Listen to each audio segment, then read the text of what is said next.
All right, that was episode 1 of Jujutsu Kaisen. Passing it on to you. What do you think? Comedy and dark at the same time, which is a nice combination. I don't think it would have been as fun to watch if there wasn't like little comedic moments. Maybe they weren't comedic moments and I just thought of them as that. Intense. Definitely love the guy with the black spiky hair. Fushiguro. Fushiguro. Yeah. And then Itadori is the main guy, right? Yeah. Don't know why. I mean, I know why he ate the finger, but gross. I think that the next episode will definitely talk on the fact that he is able to suppress this super strong curse that he just ate that transforms his body into this tattooed person with eyeballs underneath his eyeballs. Fingernails. Oh, and nice fingernails. Yes. Witchy fingernails that I really like.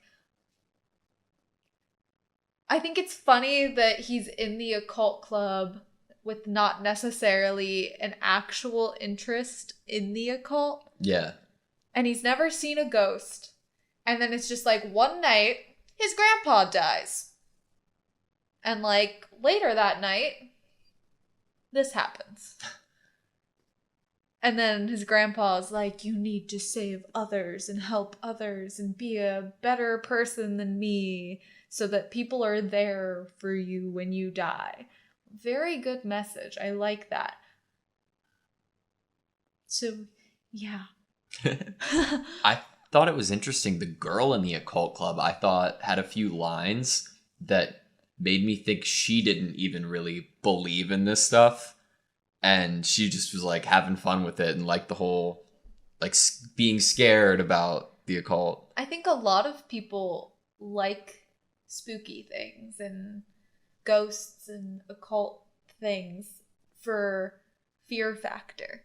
It's a fun feeling to have the adrenaline rush of being scared, and you can have that without necessarily believing wholeheartedly in something. Like, I'm scared going into a haunted house. I know that that's people in costumes or not even real people at all and just dressed to look spooky, but I'm still scared. And I'd still probably run if anything touched me. I don't do well with, like, spooky things. The concept of curses, what do you think? Didn't they say it was, like, the curses feed off of and or are created by human emotion? Like, the possibly negative human emotion? So, like, more curses around schools? Is that what they said? Yeah, and you'll learn more going forward. At school, they said that a talisman of a powerful curse is usually put there to protect it from other lower curses. Yeah, but then they were like, oh, but it could attract more curses. And I'm like, what's the point? That's when it, like, is there for a long period of time. Then switch them out. Yeah. Like, if you know, oh, that cursed object, you know, that's been there for, like, a couple centuries now. Maybe we should get a new one and put it there. Just in case, you know, protect the children. Yeah. But no, they obviously... I mean, the guy checked. In the first couple minutes of the episode, he's like, oh, look at this box. I'm gonna look in this box. Ooh, it's not there. Uh-oh, I'm gonna call some dude on the phone, probably his superior or friend. Sounded more like a superior, someone who, like, told him to be there to check on the cursed object.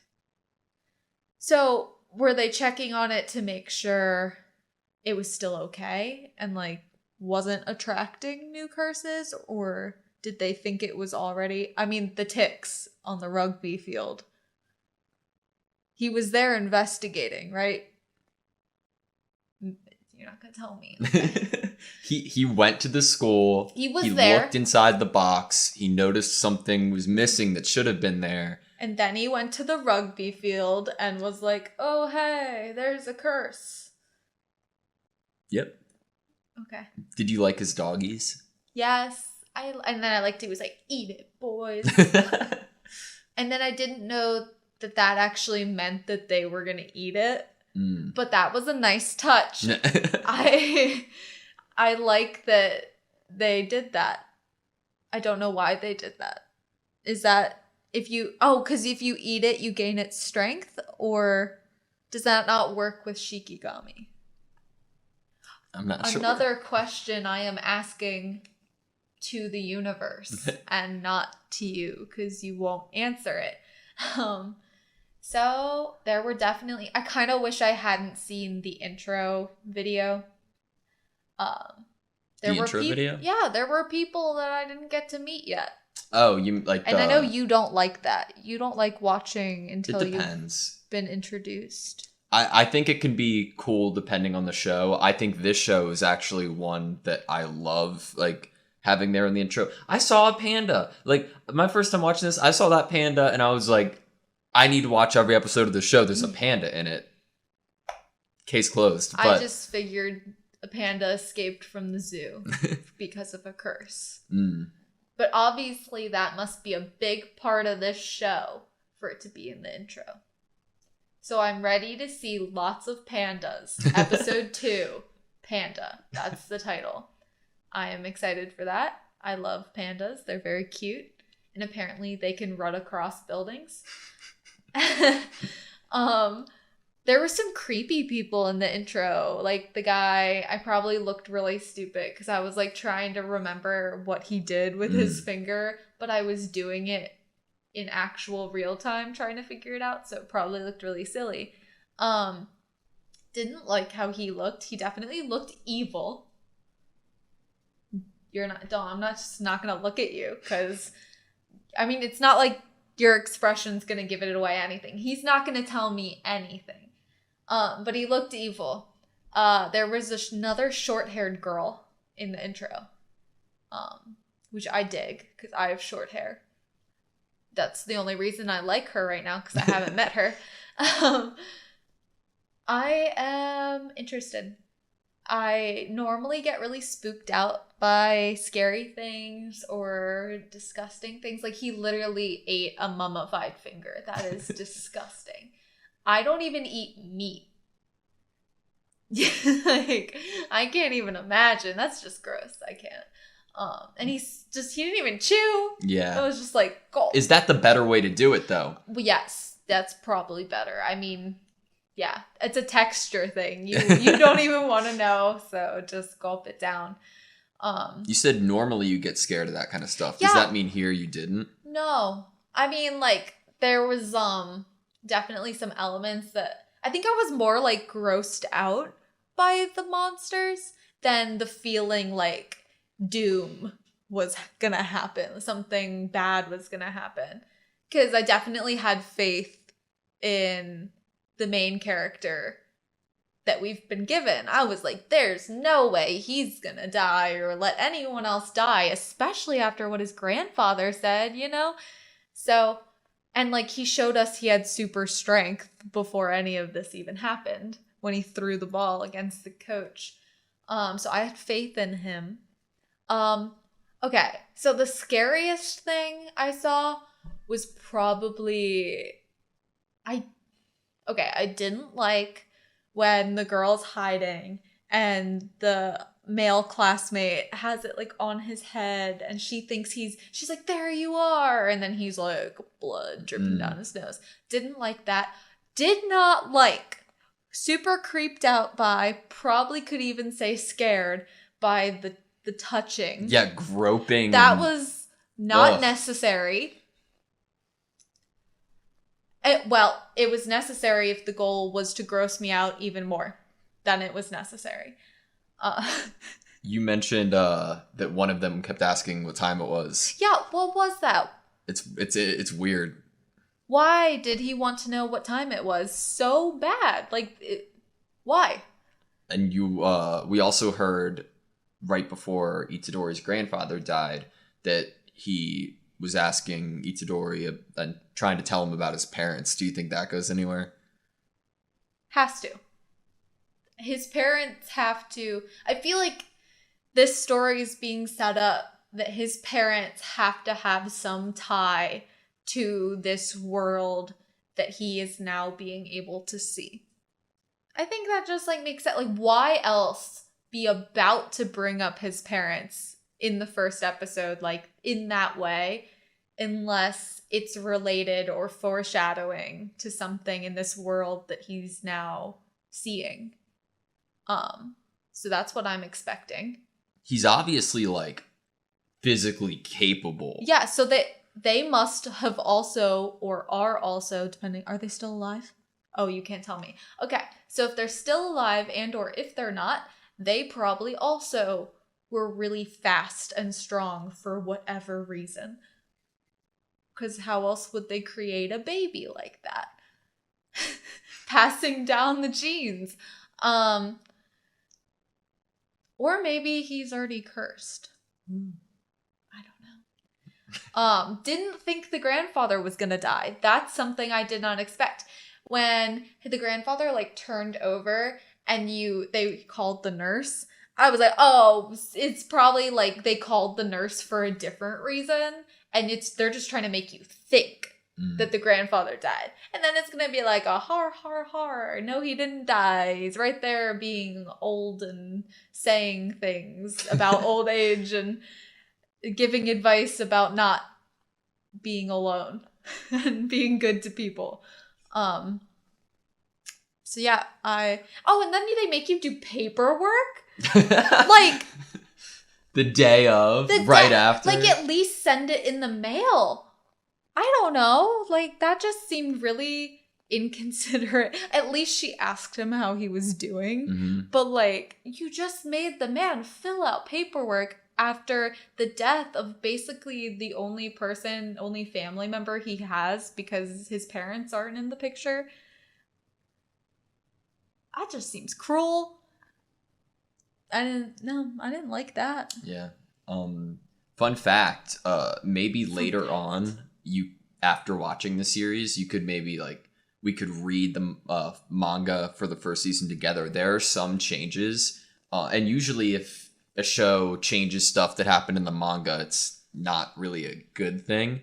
But for the first episode in particular, they changed some stuff like what situation led to Itadori eating the finger or swallowing it, as well as at the beginning, right at the start of the show, you see some guy and Itadori in a chair, like in a room facing each other. Yeah. Well, that was the guy with the tattoos that he turns into, right? That's what it looked like.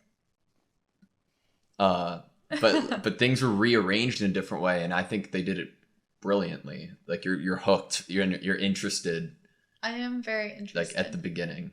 Well, I am especially very interested because it ended on the cliffhanger, and it started with the foreshadowing of this guy having to get executed. And I'm like, we just met him. He has pink hair. Please don't kill him. You see him at the end. He seems to be talking at the same time the tattoo person is. Which I imagine is very impressive and talks about his strength as a person. If he's able to handle that and suppress it. He must be a pretty cool dude. Right? The cult members are alive? Oh, wait, yeah. Is that a question I can't ask? I mean, they were saved, it looked like. Okay. And, they were mumbling a little bit like, so that they must be alive. Don't know how. Especially the dude, like he was like all the way in one of those creatures' mouths with his legs dangling out. How is he alive? Does the creature also not chew? That's a running theme. There we go. No one chews. They all have horrible digestion problems. None of them chew their food before swallowing. I saw the kanji come out of blood. That was it was interesting. loved that from the aesthetic, how it looked. It made me like wonder what the kanji was. It reminds me like comic booky, like was it saying blood, blood, blood, Yeah. blood? Because that would be cool. I like that. Oh yeah, I enjoyed that. So any last remarks, thoughts? Chew your food.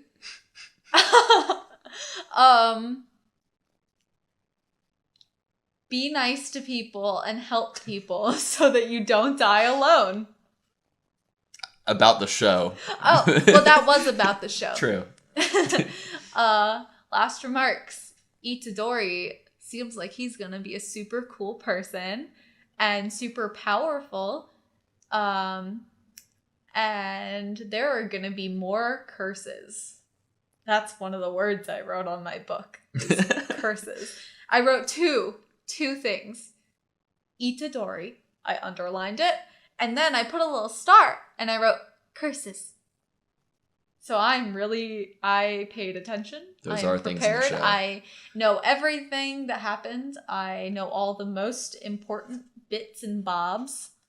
Curses and Itadori. That is what this show is about. I'm deciding right now. That's what the show is about. Main points. Cool. All right. Well, excited for episode 2. See your reaction. So we'll see you guys there. Thank you so much for watching. Please subscribe if you haven't, and we hope to see you next time. Bye.